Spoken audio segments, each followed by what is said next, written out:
Hello, everyone, and welcome to Transportation Talks. My name is Michelle Livingstone, and I have the pleasure of serving as the moderator for Transportation Talks, which is sponsored by the University of Denver Transportation and Supply Chain Institute. I am so excited for our special guest today, Katie Farmer. Welcome, Katie. Thank you, Michelle.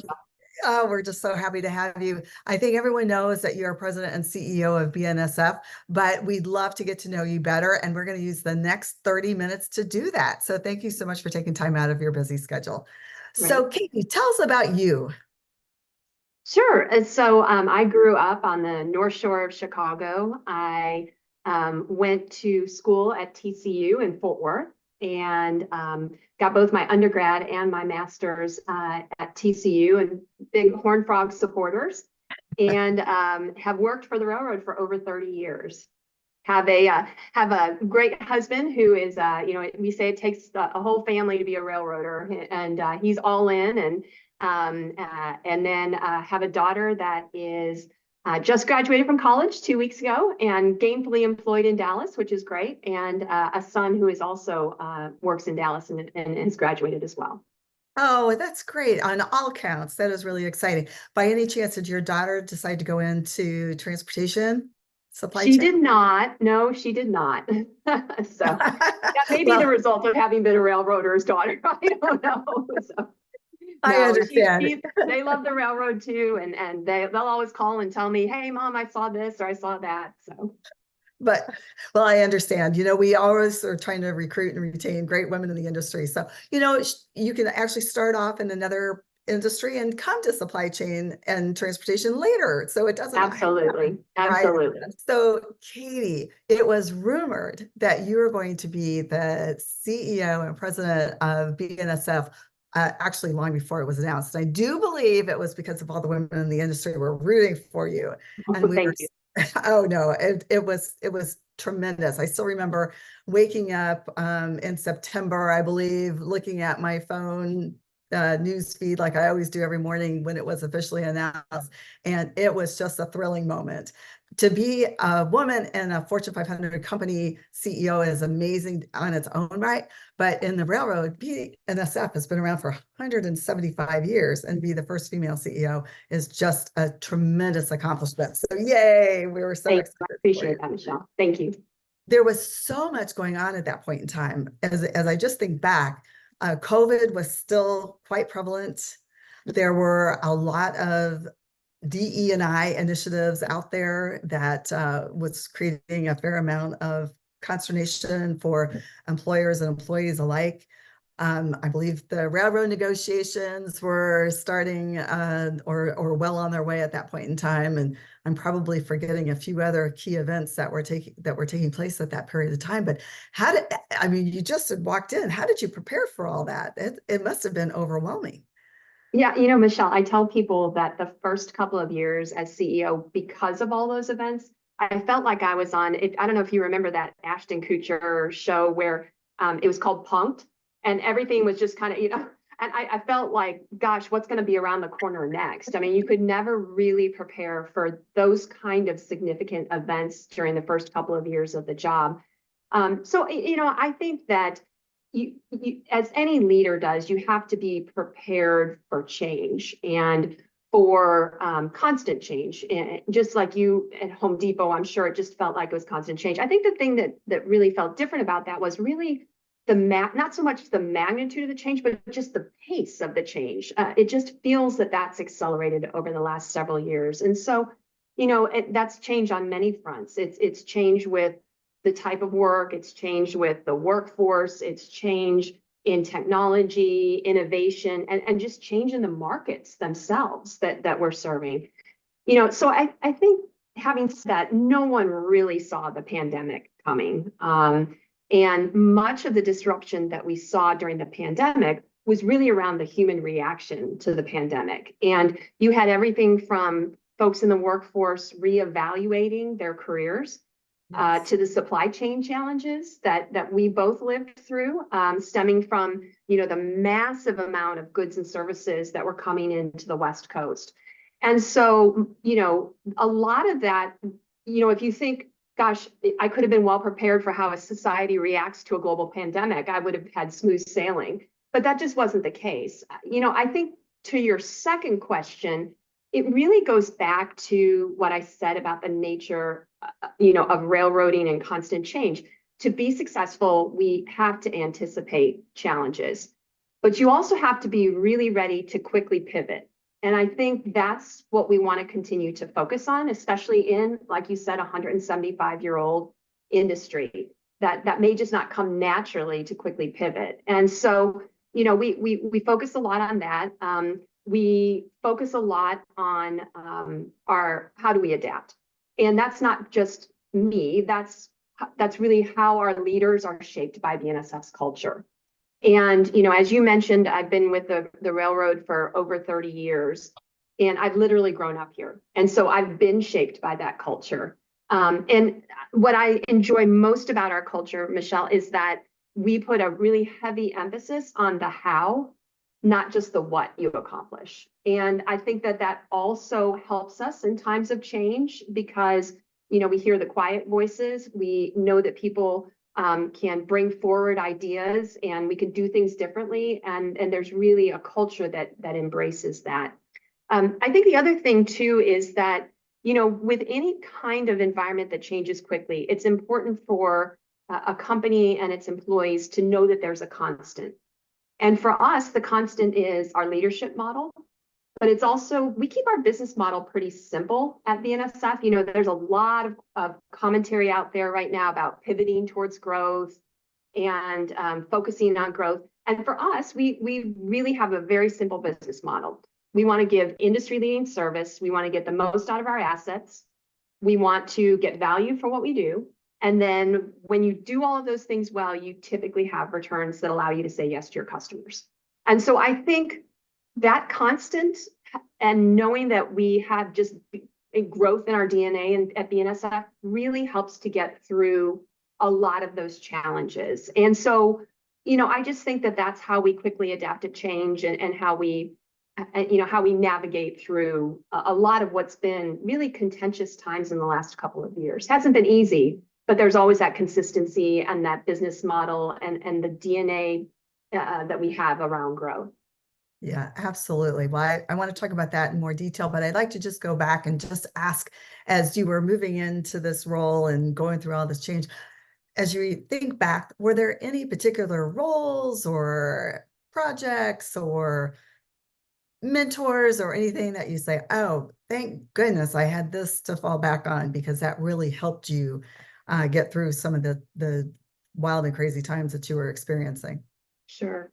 I go back to the very beginning, Michelle, and I was raised by working parents. My mom and dad both, and I came from a family. There were three of us. We were all 11 months apart. And my parents instilled in us from a very early age that if you work hard enough, you can do anything, and anything you set your mind to. And my husband and I have raised our son and daughter very much the same way.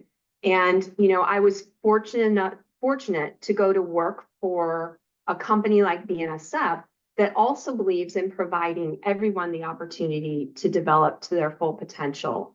At BNSF, we are 100% committed to, and I think if you talk to our employees, they would tell you this, we're 100% committed to that development. And as you were one of our customers, that we spend a lot of time thinking about development and putting people in different roles. And so I truly believe that I was the product of that system and that system of developing people and putting people in different roles.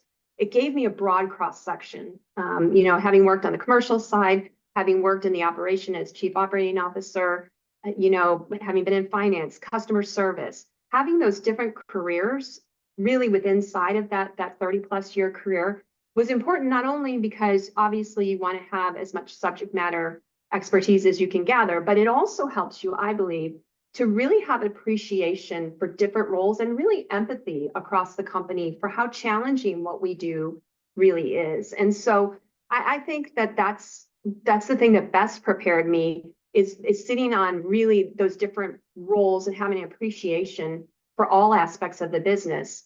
I think that just in general, that's really one of my focuses. I think BNSF, maybe better than anybody else in the industry, really focuses on development of our people. And we really care about preparing the next generation. And I feel really blessed to be in a position where I get to ensure that those opportunities are available for future generations of railroaders. Oh, that is great. So as you just think about women also trying to climb the ladder to achieve that C-suite status, what would your recommendations be in terms of things that they could do? They may not be as fortunate to work in a company that focuses on development like BNSF has done. Do you have any advice, words of wisdom for them? Well, I don't know necessarily, Michelle, if there's anything gender specific about my advice. I really do think, though, when I was coming into the railroad, I came in as part of a corporate management training class, and I remember there was a big focus on kind of the next job and the next promotion and the next thing. And I was really fortunate to have a mentor who really was terrific. He had started at the railroad on the front lines and had worked his way up. And he really said to me, Katie, focus on the experiences that you're getting and less about the positions, and focus on working on your own, your own set of things that you want to build in your skill set. And he equated this to that the higher you go in the company, the fewer jobs there are. And so what are you going to do to distinguish yourself with a set of experiences? And I can remember taking several lateral positions to get those experiences. And I just think that, in our society in general and folks coming out of school, there's a lot of pressure to keep achieving. And I think reshaping the idea of achievement around experiences that build and prepare you for the next level and knowing where you want to go is really, really critical. Oh, no, that's a great insight there. And I agree. The lateral positions sometimes will get you further. Might take you a little longer, but it'll get you further in the long run. And Absolutely. it's not, how many tools do you have in your toolkit, I guess? That's right. No, well said. Yeah. Yeah, it's that Home Depot reference. So, so one of the things the industry struggles with still is just diversity in general. Do you have any thoughts in terms of things the industry could work on to improve that aspect so that we can continue to attract and retain the very best talent? Sure. Obviously I'll speak from BNSF's, what we're doing here, and it may work for others and it may not, but we've had success with it. I'm really proud of the progress that we're making on this one, especially around the operation. We have some amazing women in operations. Sarah Johnson, who is our first general manager, she runs our really important Chicago division. So a lot happening there and a big job. And so Sarah's terrific and a great leader and really having great success. We have several other terrific females that are in operating positions, which I think is exciting because we continue to make progress in a lot of the other areas, but it's been a little bit more challenging in the operation. So a lot of folks in engineering, mechanical, and transportation, which I'm thrilled by. I think that in general, recognizing both as an industry, both at our company, and then at a leadership level, recognizing the value and power of diversity. That bringing diverse perspectives, really bringing a collaborative environment, it's so helpful. We find it really drives a better product for us, just having that diversity of experience. So at BNSF, I think it starts with making sure that you're creating a culture where everybody feels empowered to be themselves, to be treated with dignity and respect. That's critically important. And then a core part of what we believe in is that everybody has equal access to the tools, to the resources, to training, to really develop to their full potential. And that's for everybody across the board. And none of that is new. These are all ideas that were foundational to when BNSF was created. More than 25 years ago now. And I think that really sets the tone and that we put our money where our mouth is. And it's been that consistency again in who BNSF has been.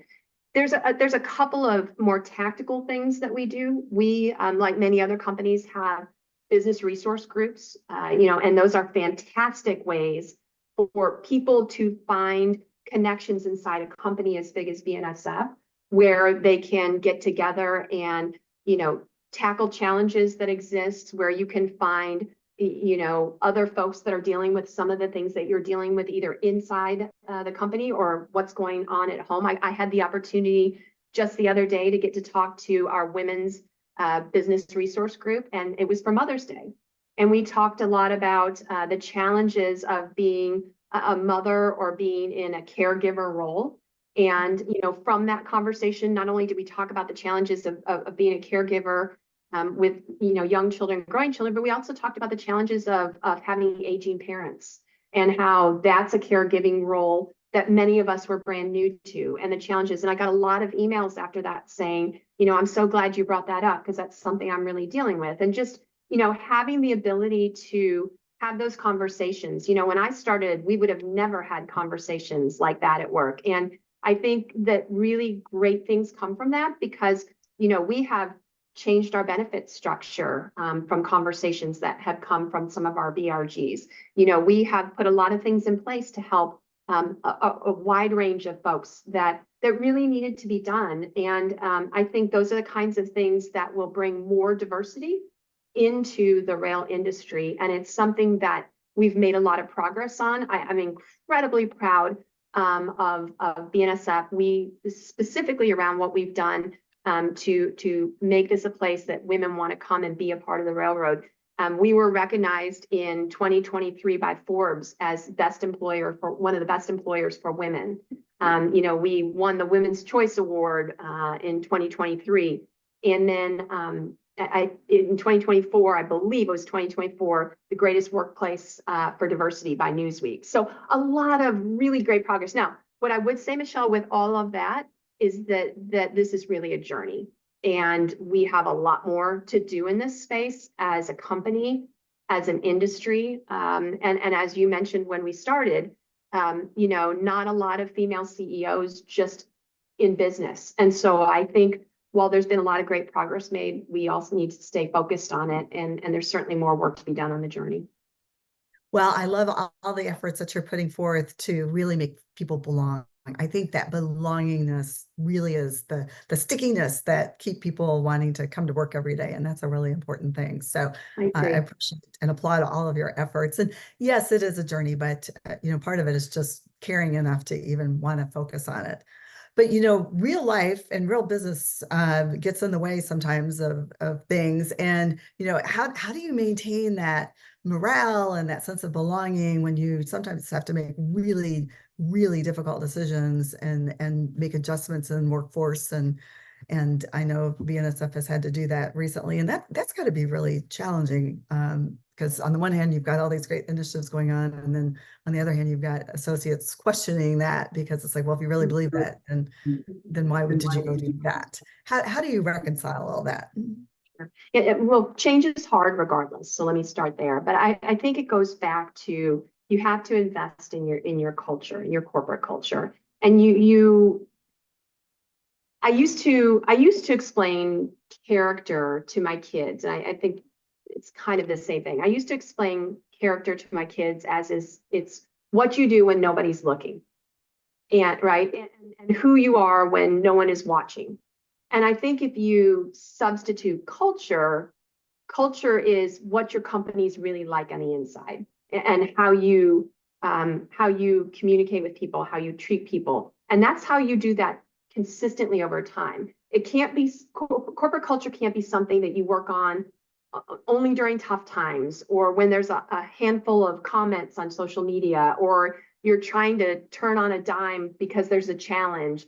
It has to run deeper than that. And I think the thing that binds our company is this higher calling. We believe that railroading is a higher calling. We saw with great clarity during the pandemic the critical role that the 37,000 men and women at BNSF that they fulfill every day.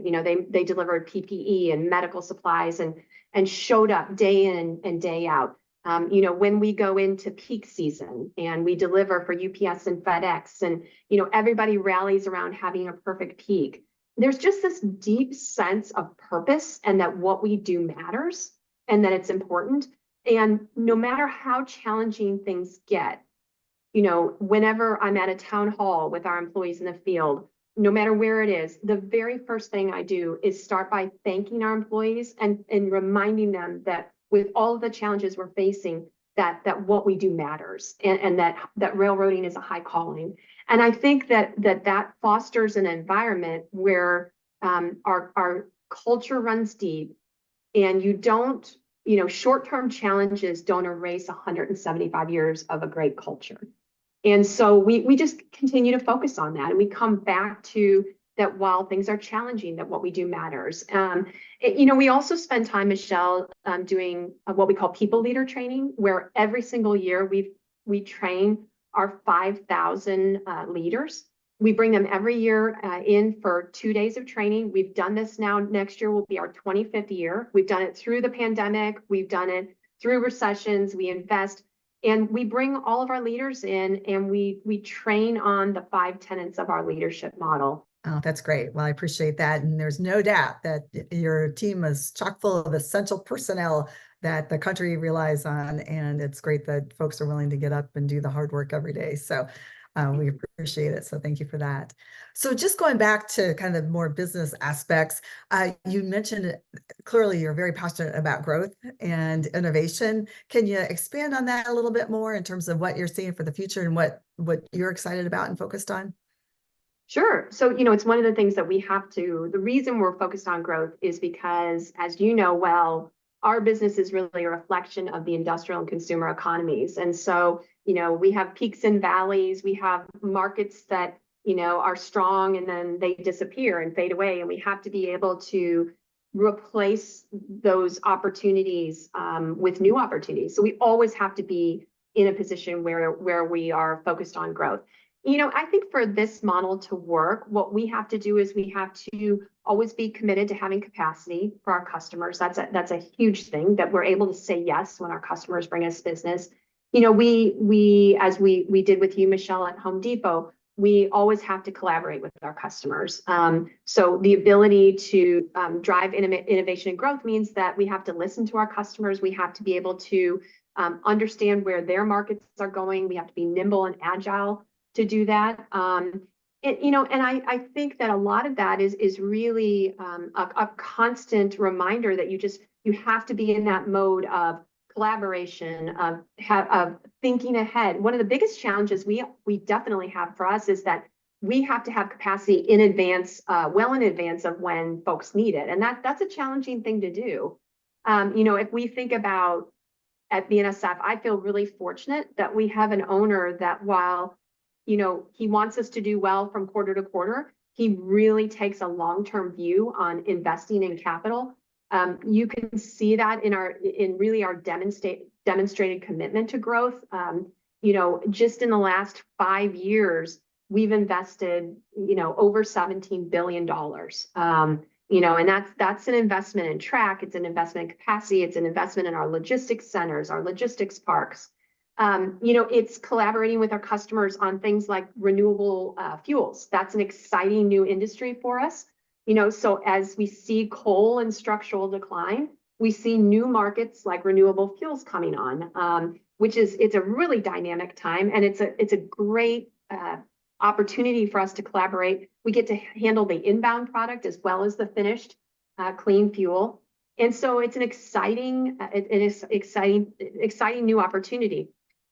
The other thing that gets me excited, though, is as I think about innovation and technology, it's how do you bring innovation and technology to the railroad to improve the service product for our customers, to make it a safer place and make us easier to do business with. And so we have a lot of things around machine visioning, artificial intelligence. We're using drones now at our intermodal facilities to be able to do real-time inventory checks to make it a more smooth process for the dray drivers. And I know a lot of people like to think of railroads as kind of old school, but there's a lot of exciting technology innovation that's going to facilitate growth in the rail industry.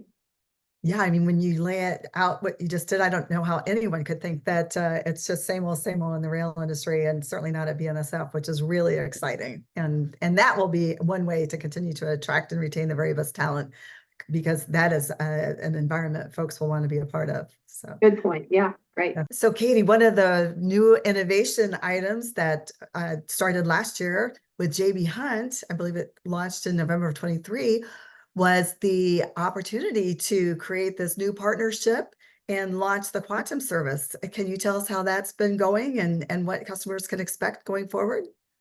Absolutely. So, I think it's a great example, Michelle, of that, how we talked about earlier, that collaboration with our customers.